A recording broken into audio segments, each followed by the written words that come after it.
अस्सलामुअलैकुम नाज़रीन इकराम, रोशनी light channel की तरफ से आप सबको खुशामदीद।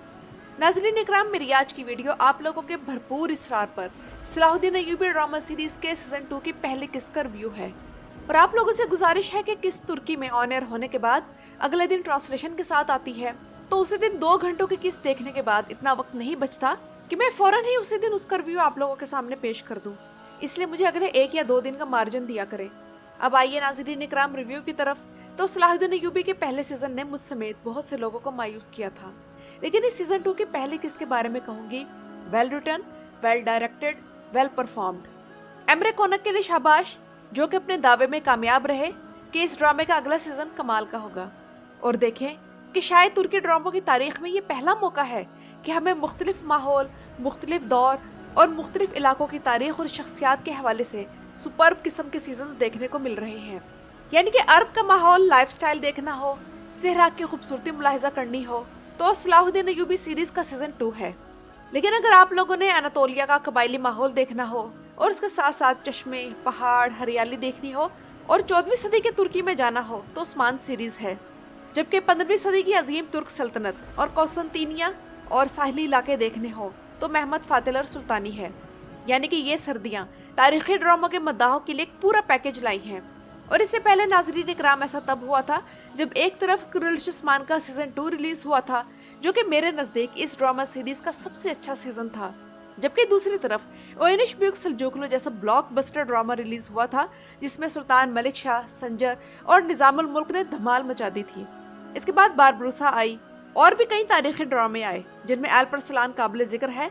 लेकिन जो माहौल इन तारीखी ड्रामों के हवाले से अब बना है, वो उस वक्त नहीं था।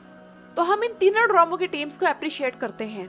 अब इसके बाद सलाहुद्दीन अय्यूबी की किस्त नंबर 29 की बात करें, तो हर नया किरदार लाजवाब था, फाइट सीन्स नेक्स्ट लेवल के थे, स्क्रिप्ट भी बेहतरीन था और डायलॉग तो कमाल के थे। लेकिन इस बात पर तो मैं आज भी कायम हूँ कि योगर गुनेश के अंदर इतने बड़े तारीखी किरदार को प्ले करने वाला करिश्मा नहीं है। और दूसरे नंबर पर मुझे सिबेला के किरदार के लिए जो अदाकारा ली गई है, वो अच्छी नहीं लगी। शायद किंगडम ऑफ हेवन की सिबेला ने स्टैंडर्ड ऊंचा कर दिया है, जिसके मुकाबले में एमरे कोनक की सिबेला पक्की सी उम्र की एक औरत लगी, जो कि कहीं से भी कम उम्र शहजादी नहीं लग रही थी। इसके बरक्स गाय डी लुज़ेनान के रोल में बर्क कैर्चर परफेक्ट थे। और मेहमत कुतुल हमारे ड्रामा सीरीज के बड़े अरसे बाद मैंने इन्हें किसी तारीखी ड्रामे में इतने ज्यादा जुमले बोलते हुए देखा, क्योंकि कुरेलिश उस्मान में कॉनर रैल्फ के किरदार में तो पूरी किस्त में शायद इनका 1 या 2 जुमला हुआ करता था। लेकिन इन्हें यहाँ गाय डी लुज़ेनान के किरदार में देखकर महसूस हुआ कि कॉनर रैल्फ के किरदार में जो कमी महसूस हुई थी, वो अब यहाँ पूरी होगी। नई किस्त का एक बेहतरीन किरदार काजी फाजिल था, और काजी फाजिल ने ड्रामे में एंट्री के बाद पहले ही सीन में मदाहों को चौंका दिया। उन्होंने नूरुद्दीन जंगी को कहा कि मेरी बात ऐसे सुनिए जैसे आप अपने बेटे की सुनते हैं। तो ये बेहतरीन डायलॉग था, और इससे अंदाजा हुआ कि काजी फाजिल न सिर्फ कलम की मुहारत रखते हैं, बल्कि गुफ्तगू और खुश कलामी के भी माहिर हैं, जिसका इतराफ नूरुद्दीन जंगी ने भी किया।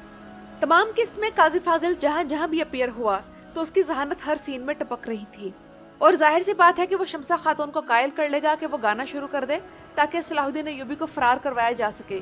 लेकिन अगली किस्त के ट्रेलर से लगता है कि इनकी ये कोशिश नाकाम होगी, और अभी चंद किस्तों तक सलाहुद्दीन अय्यूबी को बचाने का मामला चलेगा। शमसा खातून वो वाहिद फीमेल किरदार है जो मुझे पिछले और इस सीजन में सबसे अच्छा लगा। इस किरदार के लिए जो अदाकारा ली गई है, इसकी शक्ल मुझे दरुल शार्तरोल के हलीमा से काफी मिलती जुलती लगी। आप लोगों का इस बारे में क्या ख्याल है? जबकि बैलियन की शक्ल कुरेलिश उस्मान के औरहान से काफी मिलती जुलती लगी। अगर इन दोनों को भाई बनाकर किसी सीरीज में शामिल कर दिया जाए तो अजीब नहीं लगेंगे। और बैलियन ही वो नया किरदार है जिसका जिक्र अगर मैंने ना किया तो रिव्यू नामुकम्मल रह जाएगा। शुरू से आखिर तक ये किरदार इस किस्त में छाया रहा, और आखिर में सलाहुद्दीन अय्यूबी और बैलियन की लड़ाई में जो इन दोनों की गुफ्तगू थी, वो लाजवाब थी, और अंदाजा हुआ कि बैलियन कितना ज़हीन है। इसका किरदार आगे भी रहेगा, क्योंकि नाज़रीन इकराम, तारीख में बैलियन ही वो शख्स था जिसने यरूशलेम का दिफा सलाहुद्दीन अय्यूबी की फौज से किया था।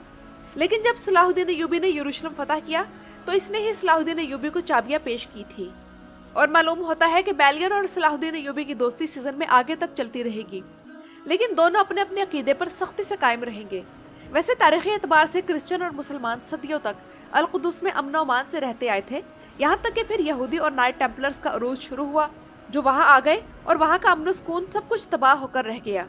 इसलिए हमें इस ड्रामे में बैलियन की पर्सनैलिटी भी अच्छी लगी, और फिर सलाहुद्दीन अय्यूबी और रिबेलियन की शुरू में दोस्ती, और फिर आखिर में इनकी लड़ाई वाली सीन में इन दोनों की तकरार, और अलकुदुस के मामले में दोनों की इमोशनल अटैचमेंट अच्छी लगी। इसी तरह नाज़रीन इकराम, हमने यरूशलेम का मुस्तकबिल का बादशाह बाल्डविन IV भी देखा, और इसके वालिद किंग अमालरिक, और बाल्डविन IV के अतालिक विलियम ऑफ टायर। ये सब किरदार अपनी अपनी जगह अंगूठी में नगीने की तरफ फिट थे। और विलियम ऑफ टायर वाले अदाकार को पहले तो मैंने नहीं पहचाना, लेकिन फिर गौर किया तो याद आ गया कि ये तो वही फिलिंता मुस्तफा का जमील है। और नाज़रीन इकराम, पहले किस्त के कुछ सीन्स बहुत कमाल के थे, मसलन काजी फाजिल और नूरुद्दीन का सीन जिसमें डायलॉग्स बहुत उम्दा थे। इसके अलावा किंग अमालरिक और नूरुद्दीन के दरमियान जो सीन था उसमें भी डायलॉग्स कमाल के थे। और जहाँ हजरत उमर रज़ियल्लाहु ताला अन्हु का जिक्र आया तो ईमान बहुत बढ़ गया, और नूरुद्दीन जंगी की पर्सनैलिटी किंग अमालरिक पर छाई रही। लेकिन मुझे इस किस्त में पर्सनली दो सीन जो सबसे ज्यादा पसंद आए हैं वो यारोकी और कारतगिन के थे, जिनमें कारतगिन की बढ़के खत्म ही नहीं हो रही थी, और यारोकी इतना बेजार था कि उसका बस नहीं चल रहा था कि किसी तरह कारतगिन की गर्दन मरोड़ दे। कारतगिन इस सीरीज में मेरा मोस्ट फेवरेट किरदार है, और नाज़रीन इकराम, इसकी असल तारीख भी बहुत जबरदस्त है। आप लोग कहें तो इस तारीखी किरदार पर एक वीडियो बना दूं। आप लोग देखना चाहते हैं या नहीं मुझे कमेंट्स में जरूर बताइएगा, और इसके साथ साथ अपना फेवरेट सीन भी कमेंट सेक्शन में जरूर लिखिएगा। और इस बेहतरीन किस्त की रेटिंग 4.26 थी, जो कि पिछले सीजन की कम रेटिंग को सामने रखते हुए खासी अच्छी रही। अच्छी इस एतबार से भी है कि इस वक्त कुरुलिश उस्मान और महमद फातिल और सुल्तानी की रेटिंग भी इसी के आसपास घूम रही है। तो नाज़रीन इकराम, आखिर में यही कहूंगी कि एमरे कोनक ने अपने प्रोडक्शन का लेवल बहुत ऊंचा किया है। तमाम किस्त इतनी अच्छी थी कि मैंने खुद को बिल्कुल ही दूसरी दुनिया में महसूस किया। काहिरा की वाइब्स बहुत स्ट्रॉन्ग थी, पूरी किस्त में एक नयापन था, कहीं से भी पिछले सीजन से नहीं मिल रहा था। ना किरदार, ना लिबास, ना माहौल। हाँ, कुछ किरदार हमें नजर नहीं आए, मसलन नजमुद्दीन अय्यूब, फातिमा, सलाहुद्दीन अय्यूबी का भाई और असमत खातून वगैरह, लेकिन इन सब के बारे में कोई ना कोई वजह बता दी गई कि वो इस सीजन में क्यों मौजूद नहीं है। और नाज़रीन इकराम, इस सीजन 2 की पहली किस्त के प्रीमियर के मौके पर जो तस्वीर रिलीज हुई हैं, इनमें से किसी एक में भी कोई पाकिस्तानी अदाकार या अदाकारा नजर नहीं आए। पता नहीं किस किस्म के पाक तुर्क मुश्तरका प्रोडक्शन है जिसमें अदाकारों के नामों का ऐलान होता है, अदाकारों की तरफ से भी कंफर्म होता है, लेकिन शक्ल किसी की भी नजर नहीं आती। तो नाज़रीन इकराम, ये तो था पहले किस्त का रिव्यू। आप लोगों को मेरी ये वीडियो कैसी लगी मुझे कमेंट्स में जरूर बताइएगा, और ये भी बताना मत भूलिएगा कि सलाहुद्दीन अय्यूबी के सीजन 2 की पहली किस्त आप लोगों के स्टैंडर्ड पर पूरी उतरी या नहीं। मेरे चैनल पर आने का शुक्रिया।